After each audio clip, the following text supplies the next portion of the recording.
Yeah, we're back in black, playing Pathfinder Kingmaker, finally!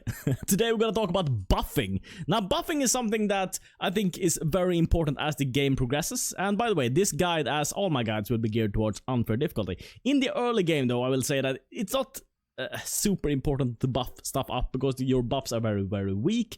They will not make that much of a difference on unfair difficulty. Usually on unfair difficulty, what you need to do is you need to bypass saves, because if your opponents get saves, they have such high saves that they will almost always make them, and you will have to just, you know, save reload, and do that strategy there. But if you want an easy way to get through the early game in unfair difficulty before you can do all the buffing, then check out the links down in the description. But as the game progresses, it will become a better strategy to buff stuff up and not, you know, do too much in combat and let combat kind of resolve as it is. It will become the easiest way to just quickly get through all the combats, to do so that the fight is kind of decided before the battle rather than during the battle, because you've already set it up so that you're going to win with all your buffs on. So that's what we're going to talk about today. I'm going to go through first I'm going to go through all the arcane buffs, and I'm gonna point out which I think are the most important buffs, and I'm also gonna talk about the other buffs a little bit, but just very, very briefly. And then we're gonna talk about some very special buffs that are very strong that we can get from other classes. So here we have a wizard. By the way, this is not a build guide, so I don't recommend picking all these spells up on your characters, because you're just gonna have pretty much a useless character which can only buff. But if you want, as I said, if you want guides, then check out the guides down in the description. So, on level 1, I think the two most important buffs are going to be Mage Armor, which gives something an +4 armor bonus to AC, and Expeditious Retreat. Expeditious Retreat is a personal buff, which means you can't cast it on other people, but you can cast it on yourself. It's very good to be able to walk very fast, and it also makes the game a little bit easier to play. I mean, when your characters move faster. I know that they've updated the game now so that when you're not in combat, you will move much faster, which I think is a much needed thing, and it kind of makes it so that you don't always have to cast Expeditious Retreat and haste on yourself just to be fast enough to, you know, enjoy the game. But I just love being fast. I love Expeditious Retreat. I love having that extra mobility on my characters, especially on my mage characters. I don't think that you should use Mage Armor, by the way, usually not on yourself, even though it's very good on mages which usually don't have armor, because of course this doesn't stack with your armor that you have on, but it's very good to cast on your animal companions, for instance, or anyone else. Like if you have a monk, for instance, in your party, it's very good with that. Other buffs that I pick up here are, you know, Shield, Vanish, Enlarge Person, Reduce Person. These are not super super important to pick up, and they have some niche use cases, but the reason that I picked them up is that I get so many spells, so I had to pick something, and I wanted to, you know, only pick up the buffs here. Shield is a very good spell because it gives a +4 shield bonus to AC, but I don't think it's usually... I mean, you can cast these on your spellcasters and it's not bad. It's actually very good to have this on your spellcasters, but every buff you cast is going to take time. That time is gonna stack up, because every time you rest, you're gonna have to rebuff everything. So you want to cast as few buffs as possible to be time efficient with your playthroughs. If you don't care about that, then cast shield on yourself every time. But if you want to, you know, have a quick round of buffing, which doesn't take forever, then I would skip shield. The only time I would use shield is if I have an alchemist in my party, because the alchemist can share their shield to other people. If they pick up a special talent point, they can do that. So then you can give shield to your animal companions and stuff like that. So then it's quite good. Other than that, you could sometimes use Enlarge Person or Reduce Person. They're kind of decent. They give it +2 bonus to strength, and -2 penalty to dexterity, and -1 on attack rolls. So this kind of evens out. You get a little bit more damage, but it's not a spell that's, you know, super necessary to cast on anything. It gives a little bit of a bonus, and sometimes you want to use the Reduce Person. Especially Reduce Person is good if you have a dexterity based build. Then Reduce Person can be quite good. You have Hurricane Bow if you have a bow build. Protection from alignment can be nice if you know the alignment of the characters you're up against. And that's pretty much it for level 1 buffs. There's not too many level 1 buffs that I would really recommend. As I said, the most important big Mage Armor and Expeditious Retreat. Level 2, we start picking up some decent buffs. We get the most important ones should be this Bull Strength, the Cat Grace. There's a lot of things which gives a +4 enhancement bonus, and by this time you might not have gear which gives that much of an enhancement bonus, because these bonuses don't stack with gear usually, because gear usually gives enhancement bonuses. Also, it's very nice to have a mirror image on your mage character, especially if you're doing something like a solo run, or if you have maybe a spellcaster which is like a dragon disciple which wants to get into melee and stuff like that. It's very good to have a mirror image. Invisibility is good in a couple of cases, but you get it a little bit late. I would have wished that you get it a little bit earlier. You can pick this up if you go... I think there's an ASMR subclass that can get invisibility on level 1, or maybe it's a tiefling. Because if you have invisibility on level 1, it can set up for easier ambushes on your opponents. You can sneak up and do like a spray attack on them, a color spray or something, which can make it quite easier to get through the early game. But when you get this, I did not use the regular invisibility. We're going to talk about the greater invisibility, which I think is very good. Because the problem with invisibility is that, yes, you're invisible, but the first attack or anything you do, except for maybe buffing, will break that. As whenever you take a hostile action, you will break your invisibility, and that's the bad part about it. Blur is also a nice spell. It gives a 20% miss chance on your characters, and I recommend casting this always, essentially. Until you get displacement, Blur is just super good to have on all your animal companions and all your melee characters if you have those in the party. The most important buffs, I would say, especially if you run animal companions, are going to be Bull Strength, and Cat's Grace. And these, of course, are going to be relevant the entire game through if you have animal companions, but if you are buffing up regular characters, then at some point they're gonna have good enough enhancement bonuses from the gear that it's not gonna matter with Bull Strength and Cat's Grace. On 3rd level, you pick up the best, probably the best buff in the game. That's Haste. Haste is insane. It acts on every character, so you only need to cast this with one character, which is very, very good. It gives a plus bonus 1 on attack bonus, plus 1 dodge bonus on an AC and reflex saves. But most importantly, everyone gets 1 extra attack. That's super good. Especially when you pick this up, it's so strong to have haste. This you need to have. It's one of the best buffs in the game. I would say the second best buff is probably going to be displacement. Everything has a 50% miss chance against the target, which makes things a lot tankier, because if you play on the highest difficulties, usually the way you die is not that you take a lot of hits. It's usually like 1 crit and you die. That's what's going to happen. So with displacement, it's good because it can protect you against those heavy hitting hits, essentially. So I quite like displacement. Another good thing is heroism, which gives a +2 morale bonus on attack rolls, saving throws, and skill checks. It's like a nice all-around buff. You can also get this from Cleric, I'm pretty sure.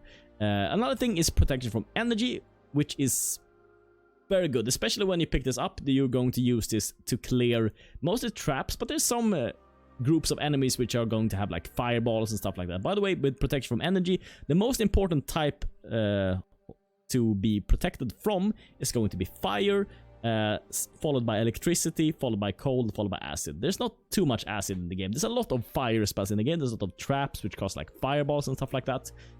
So it's quite nice. It also absorbs... how it works is that it absorbs 12 points per caster level of energy, up to a maximum of 120 points. This will usually be enough, but sometimes in some fights you will have to recast protection of energy. In many cases, though, if you don't know what you're up against, I usually did not bother in my playthrough. By the way, if you want to see my Sorcerer's party, again, link down in the description. I did not bother casting protection of energy because there's so many cases where nobody's dealing that type of damage. But if you know what you're up against, if they cast that type of damage, then protection of energy is a lifesaver, and you should definitely have it in your arsenal at least. Then we get to level 4, and now finally we get greater invisibility. Greater invisibility is so much better than normal invisibility because it doesn't break when you attack, it doesn't break when you do a hostile action, and that's just so good. Why do we want to be invisible? Well, one of the main reasons we want to use greater invisibility on our animal companions and on our attacking like paladins and fighters and whatever is that when you attack from invisibility, you will attack their flat-footed AC, which is usually much lower. So it's essentially like you gain an insane attack boost. Usually their flat-footed AC, it might be 5 less or might be even 10 less in the late game than their normal AC. And that's quite the difference to attack against something that's 10 less. It might be the difference of like hitting every time or hitting 50% of the time if you have greater invisibility. Enlarged person mass is not something you need. It can be nice if you're really interested in the enlarged part. I picked it up, but I don't think I used it like maybe one time. Or I don't remember if I picked it up. Anywho, protection from energy communal is very good. It's the kind of the thing which you will always use against the traps, because now you don't need to, you know, go through and click on every party member. You will, in most cases, you will just go protection from energy communal fire on one character and then just run through all the traps with all the fireballs, because that's usually what they cost. On level 5, the most important thing to pick up here will be animal growth if you have animal companions. This does not work against or on other if you have a regular companion. But on animal companions it works, and it's super duper good. It gives +8 size bonus to strength. Of course, it's a size bonus, doesn't work with other things. There's a lot of things which grows you in size and stuff like that. Strength +4 size bonus to constitution, -2 to dexterity, and increases the existing natural armor bonus by +2. This is very, very good. When you get this, your animal companions are gonna, you know, just shoot up in effectiveness when you get animal growth. There's one more spike, which we're gonna talk about on next level. You can use Genie Kind if you want to. Rarely use this. I think I used this like once or twice just to see what it was, essentially. It gives you some nice bonuses, but the problem is with many of these buffs is that they're personal. It works in very specialized builds, and Genie Kind and Angelic Aspect, like we have here, for instance, which also gives some nice but not game-breaking bonuses. They stack with each other, so you can be both a Genie Ifrit, which are immune, or not immune to fire, but they have a high fire resistance, for instance, and you can combine that with Angelic Aspect, and you can combine it with something else. So there's a lot of self buffs you can do, but that's for a very specialized build. That's for something like a, you know, Dragon Disciple or something that can do that. Where in most cases, Angelic Aspect and Genie Kind are not worth picking up. Polymorph is decent, but the problem is you can only turn into a leopard or a small elemental, and these are not the strongest things to turn your animal companions or things into, so you don't need to pick up Polymorph. On level 6, though, we get Greater Heroism, which is very, very strong. It gives a +4 morale bonus on attack rolls, saves, and skill checks, immunity to fear, and temporary hit points equal to your caster level.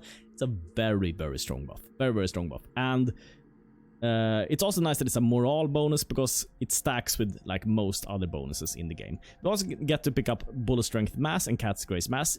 It's nice to pick up all of them, of course, especially if you have animal companions, but I think that these two are the most important. But keep in mind that if you don't have animal companions, these are probably useless, because at this point you will definitely have a +4 enhancement bonus on like every stat on your characters. You can pick up Dragon Kind, but again, this is for like Dragon Disciple, a special type of build. This is not, in general cases, not going to be super good. On level 7, you will pick up Polymorph Greater, and this is another big spike in how good your animal companions are. You're going to be polymorphing them into dragons. I'd recommend the Brass Dragon, but you can go for any type of dragon. You can also actually polymorph them. In some cases, it will be better to polymorph them into greater Smilodons, because they will have increased stats from that. Even if you have a Smilodon and you polymorph the Smilodon into a Smilodon, it's weird, but it will still get buffs, and it will still get stronger in that form. And the reason that you would go for a Smilodon instead of a dragon is that the dragon has the problem that in some corridors, because they're so huge, they won't be able to attack all of them. So if you have a multiple animal companions, if you have a lot of summons and stuff like that, it can be hard for everyone to get into combat to be able to attack, and in that case I would recommend polymorphing into Smilodons instead. It's also very good because if you polymorph something into a dragon, they gain 5 attacks, so if you have some other animal companion other than the Smilodon, which has it, you know, a natural 5 attacks, you will get those 5 attacks from being a dragon or from being a large Smilodon, that's quite nice. You also get Legendary Proportion, but remember that it requires 1 dinosaur bone. I didn't really like these things which have material components. I didn't, like having to buy the components and everything, and sometimes you run out of it. So it's a little bit optional, but you can do that. Firebrand has the benefit that it gives you immunity to fire, but at this point, it's not that difficult to cast the protection from energy fire anyways, so it doesn't really add much. It gives a little bit of fire damage, but it's not a buff that you need. To save time, you can just not cast Firebrand. That's what I did, even though I picked it up. Dragonkind 2, same thing. Good with Dragon Disciple. Then we get to level 8, and on this level, the most important spell I would say is Mind Blank. It gives +8 resistance bonus on saving throws against all mind-affecting spells and effects. There's a lot of high-level mind-affecting spells. There's a lot of death magic at this point in the game, but you're going to be facing up against the last boss, which has some mind-affecting spells, so it's quite nice to have Mind Blank there. You can also pick up Sea Mantle, which gives a huge +8 cover bonus to your AC, which is quite insane, but keep in mind that it's personal. It only works on you. If you yourself are not a character which are planning on going into melee, it won't work out. You can also go Frightful Aspect and Angelic Aspect, which gives you some big bonuses, and of course these stack if you go into Genie kind or something like that. And what's good about the Frightful Aspect and Angelic Aspect is that they don't, if you polymorph into a dragon for instance, you won't be able to cast spells in that form, but if you have these aspects like Genie kind and Frightful Aspect and Angelic Aspect, you will still be able to cast spells in that form. So that's it for the Wizard. By the way, should you go Wizard or should you go Sorcerer for a buff class? I think that in the early game the Wizard will be superior for the buffings, but at the same time there won't be too many buffs. When you get to the mid-late game, I think the Sorcerer will be the far superior choice to Wizard, because they have much more spells that they gain that they have every day. The Wizard gets more spells. They get more spells that I can choose from, but you don't need to have that many spells. It's sufficient to have that many spells that you get from the Sorcerer, and it's just better to have more spells, because the Sorcerer will have more spells available to you every day. And also the level 8 spells are not that important, because the Wizard will get it one level earlier, but it's not that important to get Mind Blank. It's much more important to have many polymorphs, if you have many things that you can polymorph into something, or have many heroism and stuff like that. So let's have a look at the special buffs that you can get from other classes. So remember when I said that haste was the best buff in the game? Well, it's not the best buff in the game. The best buff in the game can only be gained from Erastille domain. So you can either pick this up on a Cleric, or you can pick this up on an Inquisitor. It's a 1 time per rest ability, and lasts 1 hour per level, which is of course insane. Insanely long time. So what this does is that it creates a ward as a full round action. All friendly creatures in the area receives a sacred bonus equal to your wisdom modifier on all saving throws and attack rolls. As you can see, this character has +10 on their wisdom, which means that anything that stands in this place will get +10 on both their saving throws and their attacks. So they will like hit everything, and they will never get hit themselves. This is an insane buff, of course. As you can see, the area is quite huge on this buff. It's amazing, but as I said, it's only 1 time per rest, so either you need to rest a lot, or you need to only use this against bosses. That's another way of doing it. So let's have a look at some other buffs. So it wouldn't be a buffing guide if I didn't at least mention the Bard's Inspire Courage. So the Bards have an Inspire Courage, which gives a +1 competence bonus on attack and weapon damage rolls, and then it increases as you level up. And this is quite a good bonus, especially since it's a competence bonus. It will probably stack with all other bonuses on your characters, which is very important, you know, to keep in mind for buffs.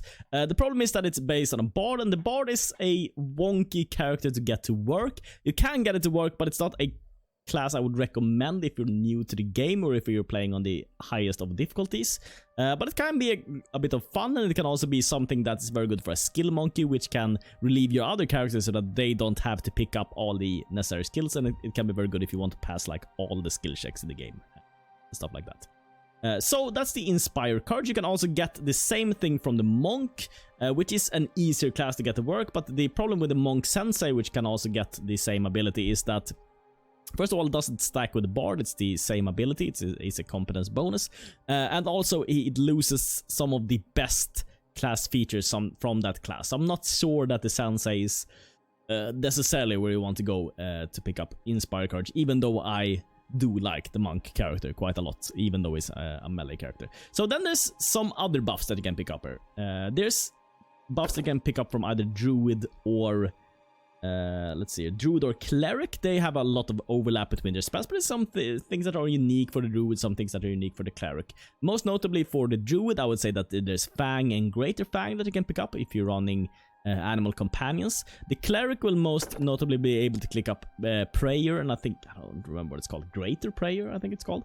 The nice thing about those are that they give it's going to give divine bonuses or something. It's like a bonus that stacks on your other bonuses, and the Fang bonus only works on animals, but it gives more damage on your attacks, which is quite nice. There's a lot of self buffs. I'm not gonna go through all the self buffs because, you know, the video will be like 10 hours long or something. So I'm gonna focus on the most important buffs here. There are some buffs here which they're not really buffs. They're more like things you put on your enemy, and then everything that attacks that enemy becomes a lot stronger. And a lot of very, very strong things, and they're kind of like buffs, so I want to mention them at least. On Paladin, for instance, you have this ability called Mark of Justice, where you can grant your Smite evil ability to everyone in your party by expending some of your it's not lay on hands, it is you expend your Smite evil to be able to use the Mark of Justice. Okay, so as a swift action, the Paladin chooses one target within line of sight. If the target is evil, note that it only works against evil characters, but many characters in this game will be evil, so it's quite good. The Paladin allies add her Charisma bonus, if any, to their attack rolls, and add her Paladin level to all damage rolls made against the target of her Smite. This is of course insane. In the late game you can have like plus 10 from your Charisma bonus, you have plus 10 from your attack bonus. Of course this stacks with the aforementioned aura bubble that we had, whatever the name, Guarded Hearth I think it's called. So you can have like plus 10 from Guarded Hearth, plus 10 from Mark of Justice, and then all your other bonuses. You can have like plus 40, plus something. You will always hit, essentially. If I translate this, it means you'll always hit with your attacks, and that's quite a nice feeling, because it makes it so much easier to kill stuff if you can hit all the time. So I got like Mark of Justice, but it's level 11, and yeah, it only works against evil characters. That's the negative part. There is one ability which is very, very similar to this under the Ranger Freebooter. You have the Freebooter's Bane, where you can designate a character and you get a plus bonus on weapon attack rolls, and then it decreases on 10th, 15th, and 20th level up to a maximum of plus 4, I think. And that's also quite nice. It works against characters which are not evil. It stacks with every other thing. So it's quite a nice buff there. Well, that is pretty much it. There's some other things that I can go into. There's like some Inquisitor stuff where you have like teamwork feats and stuff like that, but I don't think that those are the most important stuff to know about when it comes to buffing. I think that the most important stuff when you go into buffing is going to be the arcane buffs that we talked about in the beginning, and it's also going to be the Guarded Hearth if you're going to use that, and the Paladin slash Freebooter bonuses. That is pretty much it for my guide. Thanks so much for watching, and see you next time.